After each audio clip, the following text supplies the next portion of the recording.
My ex-girlfriend, let's call her Sarah, and I were together for 3 years. We were that couple everyone thought would get married.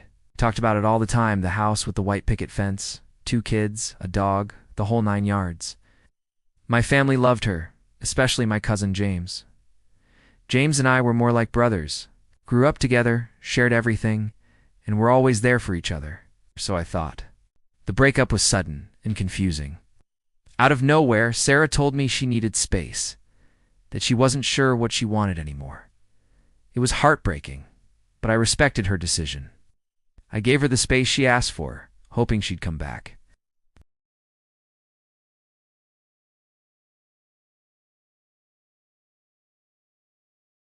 I was so grateful to have him.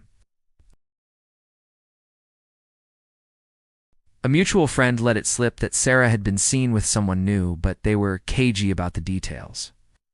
I tried not to think about it, focusing on healing and moving on. But the nagging feeling in my gut wouldn't go away. I decided to do a little digging. It didn't take long. A friend of a friend sent me a screenshot. It was a picture from a party, and in the background, clear as day, were Sarah and James. Kissing, my world just shattered.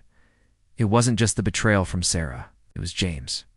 The person I trusted most, the one who was supposedly helping me through my heartbreak, was the cause of it.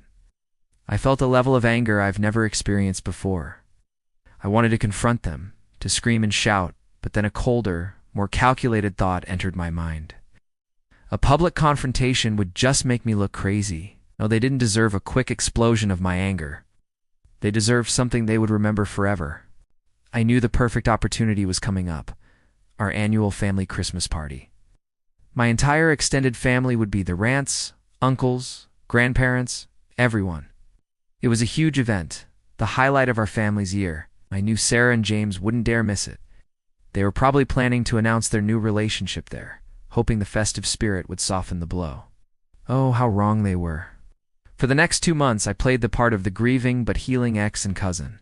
I was friendly to James, even telling him I was starting to move on and was happy he was there for me. I even exchanged a few polite, distant texts with Sarah. I had to make them believe I was completely in the dark. It was the hardest acting job of my life.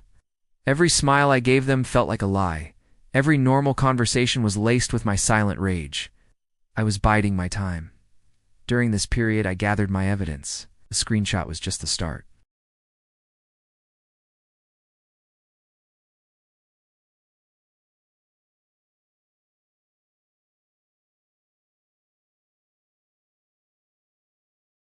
The timeline was damning.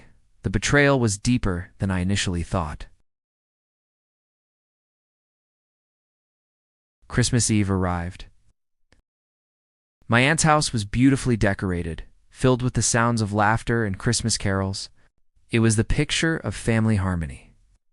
I walked in, took a deep breath, and put on my game face. I saw them standing together by the fireplace laughing. They looked so comfortable, so smug. Sarah gave me a small, pitying smile. James clapped me on the shoulder and asked how I was holding up. "Better thanks to you, man," I said, my voice dripping with false sincerity. The night went on. We had dinner, exchanged pleasantries, and everyone was in high spirits. My grandmother, the matriarch of our family, always has a tradition. After dinner, she loves to have everyone gather in the living room and share what they were most thankful for from the past year. This was it. This was my moment. My uncle went first, thankful for his new job. My aunt was thankful for her health. Then it was James's turn. He stood up, holding Sarah's hand. "I'm thankful for a lot this year," he began, looking around the room. "But mostly I'm thankful for finding unexpected happiness." He glanced at Sarah, who was beaming. "Sometimes what you're looking for is right in front of you all along. And I'm just so grateful to have finally realized that." The room was filled with a few confused looks, but mostly polite smiles. My parents looked uneasy. They knew how much I had loved Sarah. Then my grandmother looked at me. "Your turn, dear." I stood up, my heart pounding in my chest. I pulled out my phone. "I'm thankful for the truth," I said, my voice steady and clear. The room went silent. "I'm thankful for learning who my real friends and family are." I turned to James and Sarah. "You. Talk about unexpected happiness, James. But it wasn't that unexpected, was it? It's not when you were comforting me about my breakup while you were secretly the reason for it. Gasps echoed around the room. I airdropped the first picture, the one of them kissing to the family's shared digital photo frame that was, displaying a slideshow of Christmas pictures on the large TV above the fireplace. The image of them locked in a passionate embrace replaced a photo of my grandparents. The room erupted in murmurs. "This was taken a week after she broke up with me," I announced. "While you, my dear cousin, were telling me I'd find someone better." Sarah's face went white. "But wait, there's more," I said, my voice gaining strength.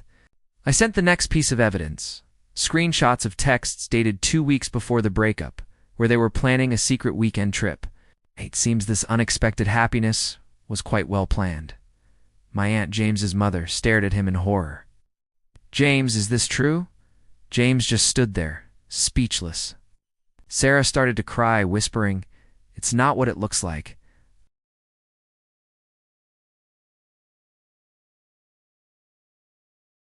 "It looks like you," I pointed at Sarah, "cheating on me with my own cousin. And it looks like you," I turned to James, "stabbing your own family in the back for a girl you knew I wanted to marry." The room was in chaos. My grandmother was just shaking her head in disappointment. My father put a hand on my shoulder, a look of grim pride on his face. James's father was yelling at him. Sarah was trying to pull James toward the door, but he was frozen. I looked at them one last time. "I loved you both. You were my girlfriend, and you were my brother. You threw it all away. I wanted everyone here, the family you both claimed to love so much, to see you for who you really are. I didn't yell. I didn't need to." The quiet, cold truth was far more devastating. I turned and walked out of the room, leaving them to face the fallout.